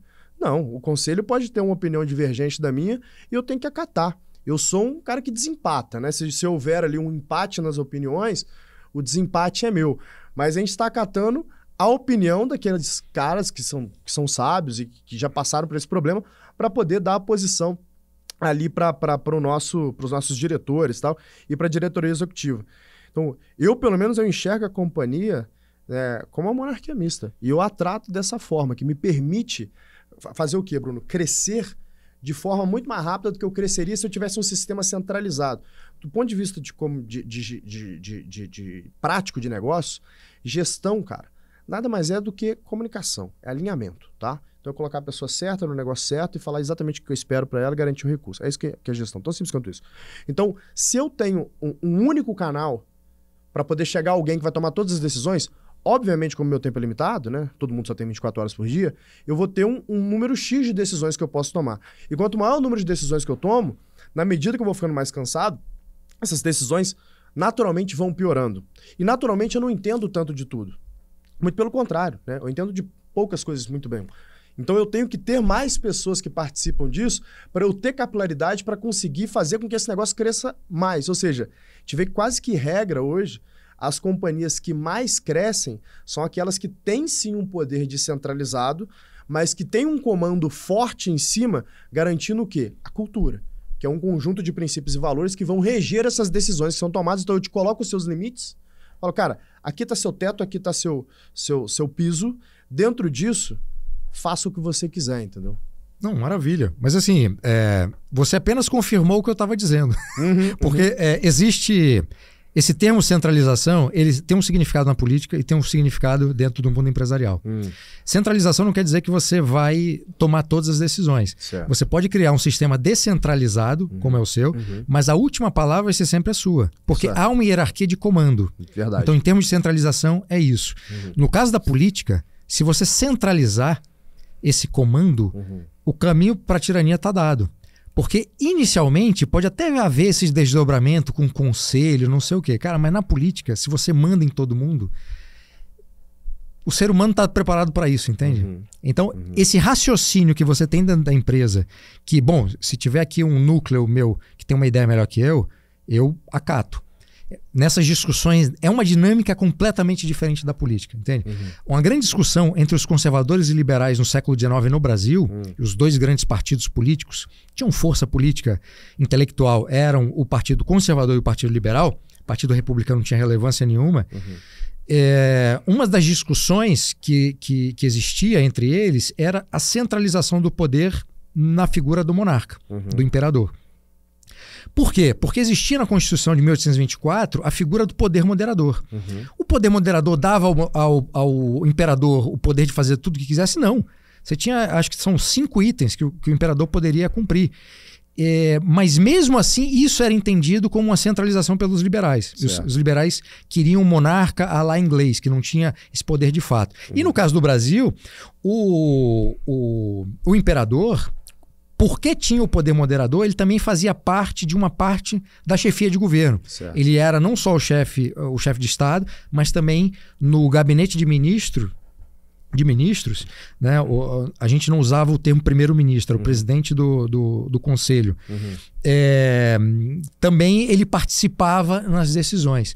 Entendeu? Então é uma ótica diferente. Funcionou bastante bem, com alguns problemas, mas funcionou bastante bem. Mas porque era o Dom Pedro II. Né? Se houvesse um mais orientado para coisa mais autoritária, criaria um problema e os caras mudariam a regra.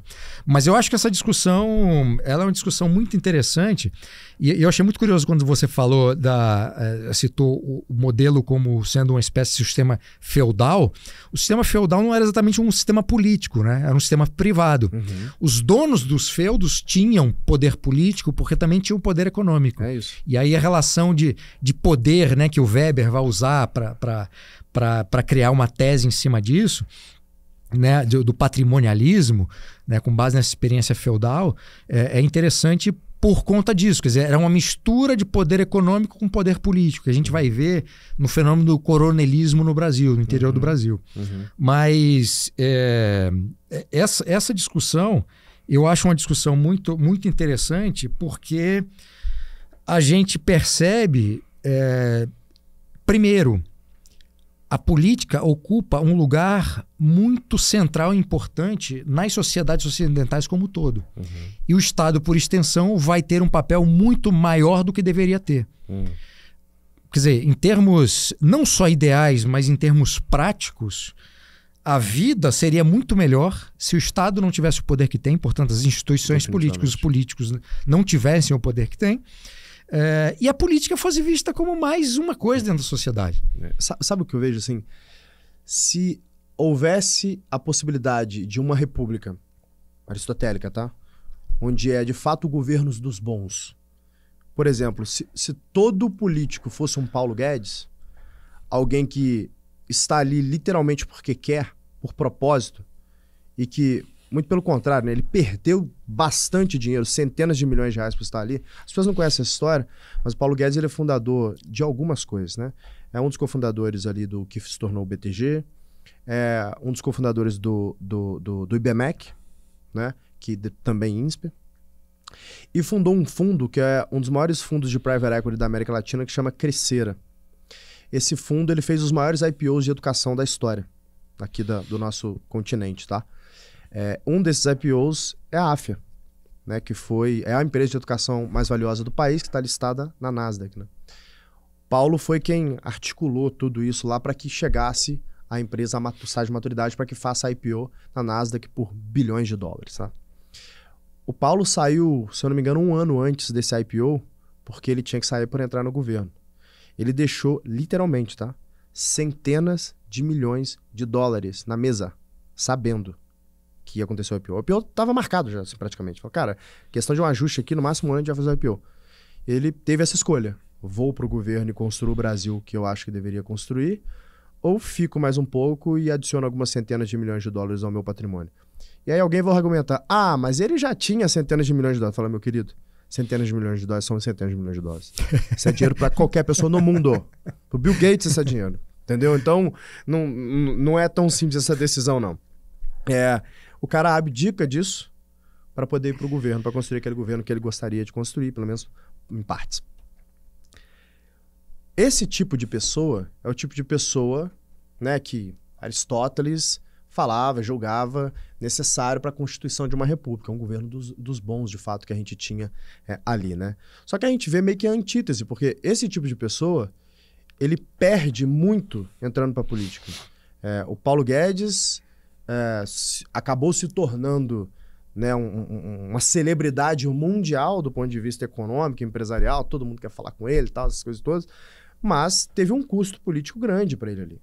Não só financeiro, como um custo de imagem política. Por quê? Porque o governo Bolsonaro comprou uma briga gigante com a mídia, e obviamente a mídia fez o trabalho de fight back, né, através da destruição de reputações, né? Então, eu não consigo ver como possível a gente ter outros Paulo Guedes e que sejam, inclusive, maioria em um governo, porque o custo é muito alto para alguém tomar um call desse. Então, sendo esse custo muito alto, como que eu vou construir, de fato, um governo formado por uma maioria virtuosa para poder constituir, de fato, um Estado que vai entregar mais resultado para as pessoas? Eu não vejo como. Porque quando a gente tinha esse Estado, o pessoal relativizava a verdade, falando, é o pior governo da história. Eu falei, peraí, mas os dados econômicos estão falando o contrário. É o pior com base em quê? Não tem incentivo para essas pessoas entrarem no governo. Tem um texto famoso do Hayek que chama assim, porque os piores chegam ao poder. Exatamente. E aí, por exemplo, o resumo do resumo da explicação, você tem um sistema de incentivos que vai atrair para a política aqueles que... os piores da sociedade. Perfeito. Né?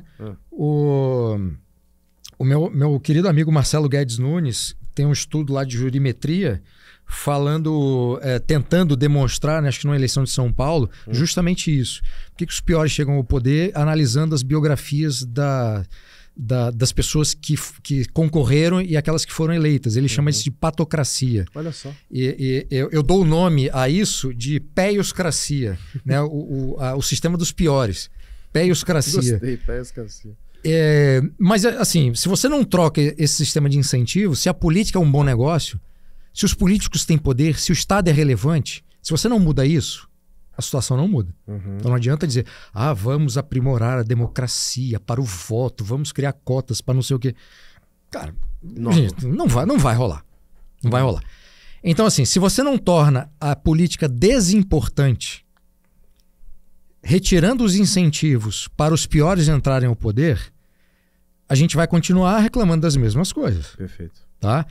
E se você torna a política desimportante, desinteressante, quem é que vai para a política? A aristocracia. Exato. E aí a gente entrou numa conversa que ninguém quer ter. Exato. Que é o seguinte, em determinadas funções políticas você tem que ter os melhores. Claro, pô.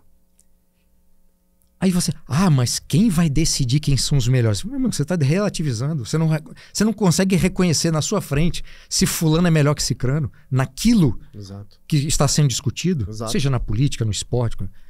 Você não consegue reconhecer, então você tem um problema espiritual e psicológico. É verdade. É patologia. Eu não consigo conversar, entende? Nada do que eu disser vai fazer sentido para você. É que a democracia, ela depende de um conjunto de oligarcas para que ela existe, né? E quando a gente traz a república, assim, que aí Aristóteles falava do governo dos bons, né? Da aristocracia, que é isso que significa aristocracia, né? O pessoal acha que quando a gente fala aristocracia são aqueles empirucados, todo, né? Dançando no Palácio de Versalhes. Não, isso é oligarquia, né? São pessoas que não pagam o preço por estar errados, pessoas que buscam o prazer e refutam o trabalho e tal. Isso são oligarcas, né? Então, quando a gente vê hoje o nosso Congresso e o Senado, ele é majoritariamente formado por oligarcas, são pessoas que não pagam preço por estar errado. Né? Então, são poucos aristocratas. Há aristocratas assim na política, mas muito poucos.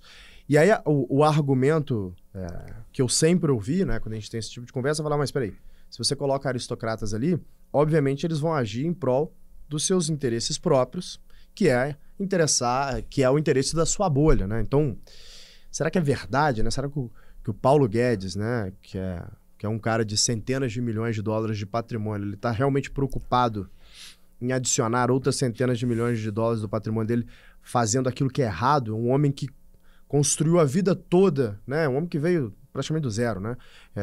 Construiu a tua vida inteira, formado por virtudes muito fortes, né? Por ética, por moral. Ele vai querer destruir tua biografia cometendo um crime, né? Roubando dinheiro público? Não faz muito sentido, né? Tanto que ele abdicou de centenas de milhões para poder ter essa missão, né? Então, acaba sendo um pouco meio que enfim... Cara, todas as vezes que essa conversa vem à tona e que eu faço o elogio a essa coisa da elite natural, aí tem duas coisas, né? Tem um conceito de elite sociológica, que são aqueles que ascendem ao poder, seja econômico, político. A discussão não é sobre virtudes. Não é sobre a qualidade daqueles que chegaram. É que eles chegaram. Então, quando a gente fala de elites políticas no Brasil, a gente não está dizendo que aqueles são os melhores. Perfeito. A gente está dizendo que aqueles chegaram lá. Perfeito. Tá? E a gente já sabe que são os piores. Ponto. Quando a gente fala de elites naturais, a gente está falando mesmo dos melhores em suas respectivas áreas. A gente está falando desse tipo de aristocracia. Então, todas as vezes que eu converso, e essa é uma conversa que não é todo mundo está preparado, cara. É isso. Porque você tem que reconhecer que tem pessoas que são muito melhores do que você em muitas coisas. E é aquela coisa da arrogância que eu estava falando, né? Como a gente é muito miserável como ser humano, como profissional, a gente mora num país com muita coisa contrária, num ambiente muito hostil, ser arrogante na nossa miséria acaba sendo um escudo para não revelar as nossas misérias. Faz entende? sentido. Quantas pessoas confessam publicamente aquilo que tem de pior? Não precisa ser público. Quantas pessoas, numa conversa com um familiar, numa conversa com um amigo, ou supostamente um amigo, falam assim, cara, eu não consigo fazer isso, pode me ajudar? Quantas, cara? Na sua empresa. Você fala assim, reúne a equipe, a gente, olha, quebrei a cabeça, não estou conseguindo resolver esse problema aqui, me ajudem. Quantas? A vulnerabilidade é muito rara. A gente não tem o hábito, cara.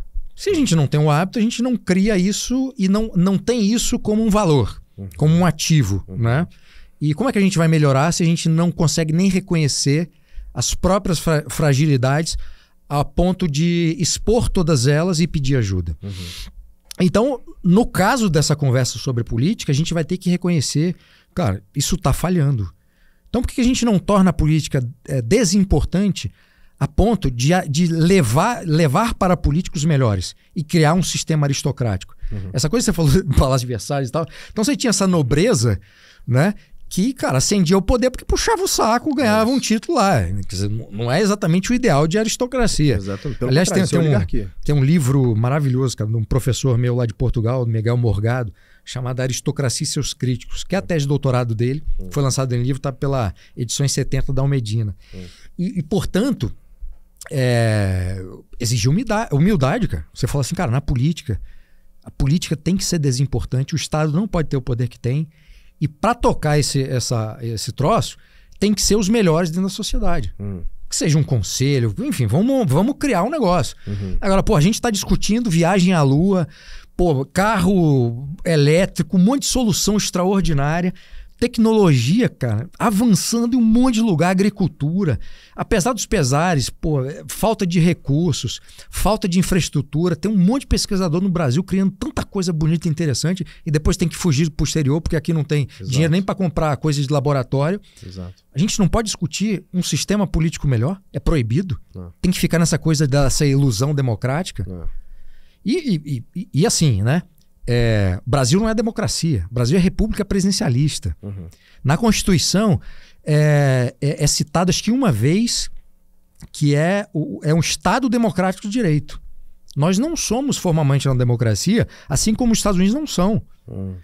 Democracia é instrumento que você acopla à república presidencialista ou qualquer outra forma de governo para que as coisas funcionem. Aí se você vai pegar os grandes autores teóricos da democracia, como aquele que está vivo e produzindo que é o Larry Diamond, várias obras sobre democracia. Democracia é instrumento que permite uma oposição organizada, que permite um sistema de freios e contrapesos, que permite isso, aquilo. É instrumento.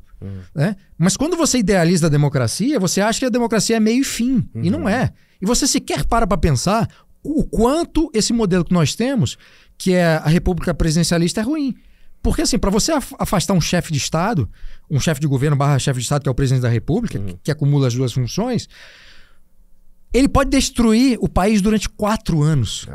Sem depois ser responsabilizado por isso. Perfeito. Ele só é afastado se cometer um dos crimes de responsabilidade que está na Constituição, mas não só. Ele tem que perder apoio político e perder apoio popular. Exato. Se essas 3 condições não estiverem dadas, esse cara passa 4 anos destruindo o Brasil. Exato. Cara, como é que você tem ministros da Fazenda que ajudaram a destruir economicamente o Brasil, que estão soltos? Não faz sentido. Como é que Bresser Pereira dá opinião sobre política econômica? É colunista de jornal. Zélia Cardoso de Mello tá solta, vivendo em Nova York. Delfim Neto, colunista dos principais jornais, conselheiro econômico, dá palestra em empresa. É inacreditável, Thales. É inacreditável. Enquanto a gente não bater na mesa e falar que esses caras são farsantes, que eles destruíram o Brasil, que muita gente quebrou, foi pra miséria. Cara, teve gente que se matou durante o governo Collor por conta daquele confisco. Entendeu? E essas pessoas estão aí, morando em Nova York. Pelo amor de Deus, cara. Acho que é esse que é o ponto, né? Como você tem um governo formado por oligarcas, né? O chefe de Estado é um oligarca, ele não paga o preço por estar errado. E, como você falou, a política é interessante, né? A política permite que esses caras enriqueçam, então eles vão tentar acender o poder. Agora, o meu ponto é, a única forma que a gente tem de fazer com que a política seja desinteressante economicamente para que essa classe, essa estirpe, tente acender o poder, é você tirar o direito deles de assinar cheque, né? Porque a única forma que eles têm de criar corrupção, a corrupção só existe por causa de licitação. Se não houver licitação, não há corrupção. Agora, se não pode haver licitação, a gente está falando de um play de Estado mínimo. Muita gente seria desnecessário para esse governo, eu iria desinchar o governo. E para isso eu preciso ter, por exemplo, né, aprovações de pautas que dependeriam de maioria em Congresso e Senado e dependeriam, inclusive, de sanções presidenciais, algumas delas, né? Ou seja, eu tenho literalmente a raposa cuidando do galinheiro. Não tem como isso acontecer. Isso é epopeico, né? Não tem como a gente fazer nada. Não. Essa é a verdade. Não, o modelo atual é impossível. Não tem o que fazer. O sistema eleitoral é ruim. O sistema de incentivos é ruim. O modelo como um todo é ruim. Você não conseguir afastar um presidente da República, a não ser de forma muito difícil, traumática, é ruim. Quer dizer, o parlamentarismo tem essa virtude. Você demite todo mundo. Exato. E não só o chefe de governo. Então Perfeito. você cria um sistema de incentivos, inclusive para a oposição. Então assim, cara, se eu começar a fazer besteira aqui, atrapalhar a ponto de criar uma crise institucional, eu vou ser também demitido, porque dissolve Perfeito. o parlamento e tudo mais. E em termos de monarquia, uma das monarquias, né, mais antigas do mundo, que ainda resiste, que é a monarquia inglesa, eu acho que foi um grande erro da sociedade representada pelo parlamento tirar ao longo do tempo os poderes do monarca. No caso do Brasil, eu sou monarquista, defendo a restauração da monarquia. O modelo deveria ser o que prevalecia na Constituição de 1824. Que é o poder moderador. Porque se você não tiver o imperador para também ter um poder político, você torna o imperador e tudo aquilo que ele representa de virtuoso refém da política. Dessa política que nós temos. Como é que eu garanto que ele não vai ser um tirano? Cara, garantia você não tem de nada, nem da sua própria vida. O que você tem que ter é um sistema que consiga, inclusive, se o imperador começar a criar problemas na sua atividade, você tem que ter algum mecanismo para antecipar a sucessão, por exemplo. Historicamente teve algum desses? De antecipar a sucessão? Cara, as histórias da monarquia, o que aconteceu quando um monarca começou a fazer besteira, ou a sociedade alguma elite, matava o sujeito, ou você botava o rei para correr e alguém da família vinha, ou eles até importavam alguma monarquia estrangeira. Né? Então foram as formas, digamos assim, criativas que as sociedades lidaram com esses problemas. Das monarquias, digamos assim, contemporâneas, Quer dizer, você tem um exemplo muito interessante que foi da Espanha, que durante um período com Franco no poder foi república, né? E o próprio Franco foi aquele que restabeleceu a monarquia. Ele só exigiu que não seria o sucessor natural, mas seria o filho do sucessor, porque ele não gostava do sucessor, aquele que seria o rei, e passou a admirar o filho por conta da Guerra Civil Espanhola. Então Franco teve esse papel fundamental na restauração da monarquia espanhola. Outro exemplo de restauração foi na própria Inglaterra, né?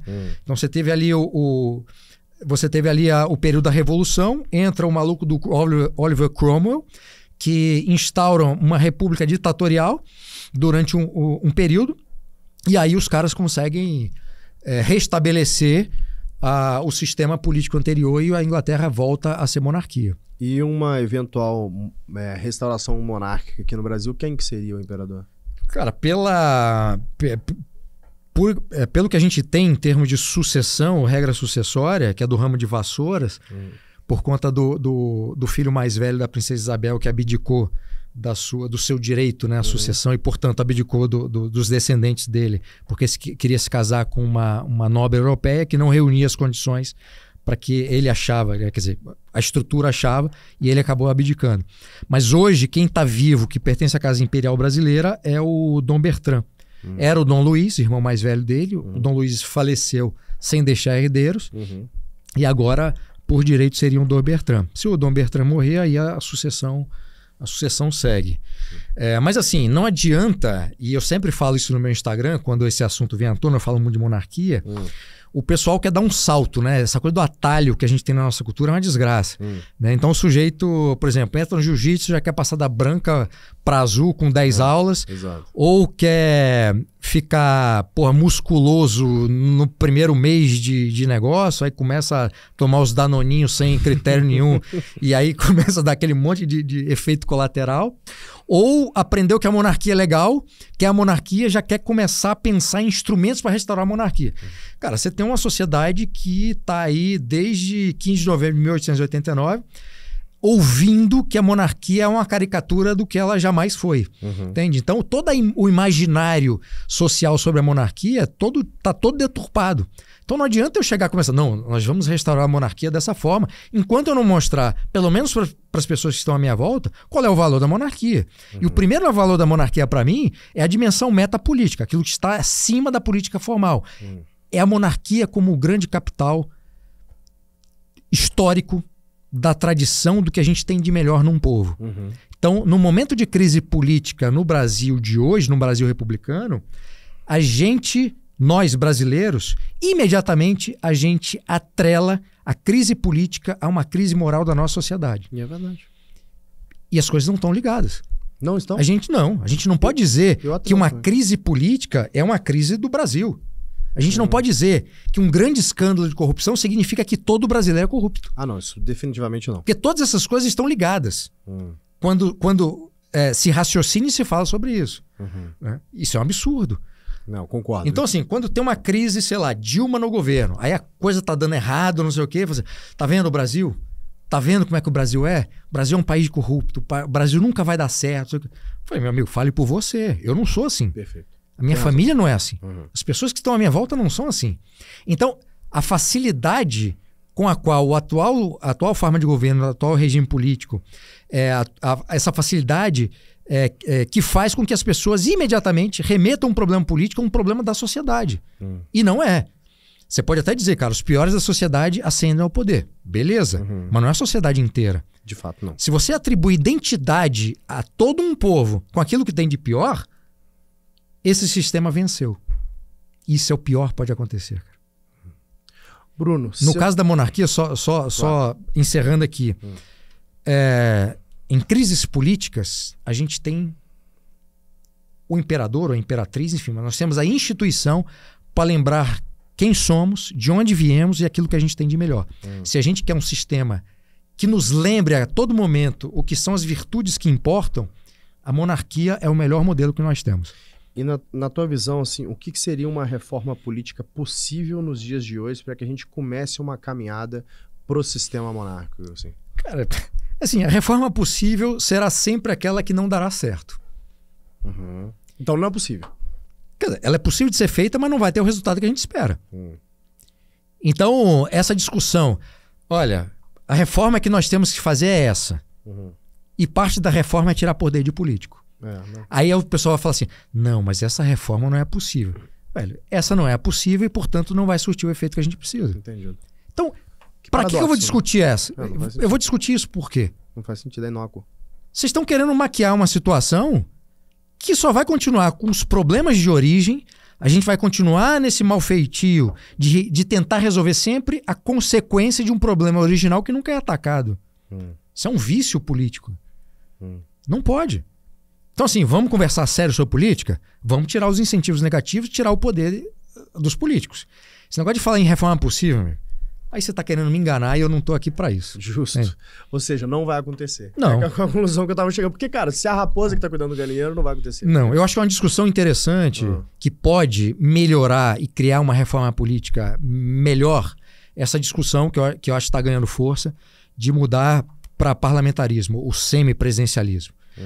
Porque é uma forma de governo melhor do que nós temos hoje. E você acha possível que isso aconteça? Eu acho possível porque a discussão está avançando em quem, no fundo, vai determinar os rumos disso. Arthur Lira, o Temer, que já estava defendendo isso quando era presidente, que ainda tem poder dentro do parlamento. Então, quando essa discussão começa lá em cima e começa a ir para o jornal e o pessoal começa a entender, porra, eu acho que isso é melhor do que o que a gente tem. Então isso começa a ser visto, começa a se construir uma ideia positiva dessa mudança. Né? E eu tenho visto, pelo menos no meu Instagram, muita gente perguntando, portanto, interessada nessa discussão. E quando eu digo, cara, esse sistema, o semipresidencialismo português é melhor do que o nosso. O semipresidencialismo, que é uma forma de parlamentarismo, tá? Francês, eu já não gosto, porque o português, você elege o presidente da República de forma direta e você elege indiretamente o primeiro-ministro, elegendo a maioria do partido que ele representa no parlamento. Então você tem duas eleições e você tem a possibilidade, como é hoje em Portugal, o presidente é do PSD, que é um partido social-democrata, mas que na realidade política portuguesa é considerado o partido de direita. E você tem como primeiro-ministro o António Costa, que é do PS, que é o Partido Socialista, que representa a esquerda. Então você tem na presidência alguém que está no espectro político contrário daquele que é. E o presidente da República lá, ele tem o poder de convocar novas eleições e de dissolver o parlamento. No caso do francês, o francês você elege o presidente, acho que é isso, você elege o presidente indica o primeiro-ministro. Aí você dá muito poder pro presidente. Faz sentido. Entende? E eu acho que no sistema português, pelo que você me explicou então, me corrija se eu estiver errado, se o parlamento começar a passar pautas que esse presidente da República ele considera que é super nocivo ao país, então ele pode convocar novas eleições por isso, ou tem um conjunto de regras muito específico onde ele pode convocar novas eleições? Tem regras sim, tem regras objetivas e coisas que não são muito objetivas, mas, por exemplo, se houver por parte da sociedade uma reação de pressão em cima do presidente da República, ele pode agir. Entende? Ele tem que estar referendado por algo. Então isso acaba sendo um sistema de contrapeso para as crenças do chefe do parlamento. E com uma participação muito importante da sociedade. O ex-primeiro-ministro, o Sócrates, ele foi demitido do cargo pelo então presidente da República, Cavaco Silva. E houve demitido assim, houve uma convocação de eleição. E aí isso dissolveu o parlamento e aí a coisa andou. Né? Depois o Sócrates foi preso e tudo mais. Mas eu acho o sistema mais interessante, no caso do Brasil, eu acho um sistema que funcionaria melhor. Tá aí uma resposta do que eventualmente seria possível para começar alguma coisa, né? A gente mudaria a forma de governo e aí essa reforma política, aí teria o sistema eleitoral, teria que ser o voto distrital puro ou misto. Eu prefiro o puro, mas o misto seria melhor do que a gente tem hoje. Sem a menor sombra de dúvidas. Bruno, qual que é o roteiro que você convida as pessoas que estão nos assistindo, que ficaram curiosas a entender mais sobre o conservadorismo. Qual que é o roteiro que essas pessoas deveriam fazer para poder conhecer mais o conservadorismo? Começa por onde? Assim, primeiro começa pelo meu Instagram, @bgarchag. Fala? É isso. @bgarchag. Bota aqui embaixo. Por uma razão muito simples. O que eu faço no meu Instagram é pegar os autores conservadores e apresentá-los de uma forma mais simples e também trazer essas reflexões conservadoras estrangeiras para a nossa realidade. Então, essa é a primeira sugestão que eu dou. Certo. Quem quiser se aprofundar e ler livros sobre autores conservadores, eu indico 3. De 3 tradições conservadoras diferentes. Eu sugiro o livro Como Ser um Conservador, do Rod Scruton, que vai apresentar uma visão conservadora britânica. Tá. Esse livro, inclusive, eu traduzi para a Editora Record. Eu indico o livro A Política da Prudência, do Russell Kirk, que vai apresentar uma visão da tradição conservadora americana. E recomendo o livro O Elogio do Conservadorismo, do João Camilo de Oliveira Torres, que vai apresentar uma visão do conservadorismo brasileiro. Então, essas 3 leituras, para iniciar, eu acho que são um bom começo para quem quer entender o conservadorismo. Deixa eu indicar mais 2, então. Tá aqui os livros do Bruno. Direitos Máximos, Deveres Mínimos. E o famoso e famigerado Pare de Acreditar no Governo. Se dá uma confusão danada quando você não sabe se ele fica me lembro. Sempre. Pare de Acreditar no Governo. A dinâmica da atuação estatal exerce uma dupla influência. Tá aqui atrás, ó. E o Bruno explica o porquê. Meu querido, muito obrigado. Bom, obrigadíssimo, cara. Um prazer estar com você. Prazer é todo meu. Aprender contigo. É por isso que eu falei que eu não gostaria de seguir o roteiro. Que tem tanta coisa que eu queria saber sobre você. Acho que a gente passou aqui por N coisas que trouxe uma reflexão muito rica para um podcast que geralmente é um podcast de negócio. Mas eu acho que não dá para dissociar negócios com política. Eu sempre falo isso. Acho que as duas coisas estão casadas, inclusive. Um sistema de gestão nada mais é do que um sistema político, um sistema de conjuntos de princípios e valores, de regras que a gente usa para poder reger nossas companhias. E é por isso que eu sempre incentivo os líderes do G4, as pessoas que gostam do nosso trabalho, a entender, sim, de política, porque isso vai, de fato, exercer uma influência positiva na construção da sua gestão. Obrigado, meu querido. Eu que agradeço. Até a próxima. Valeu, obrigado. Valeu.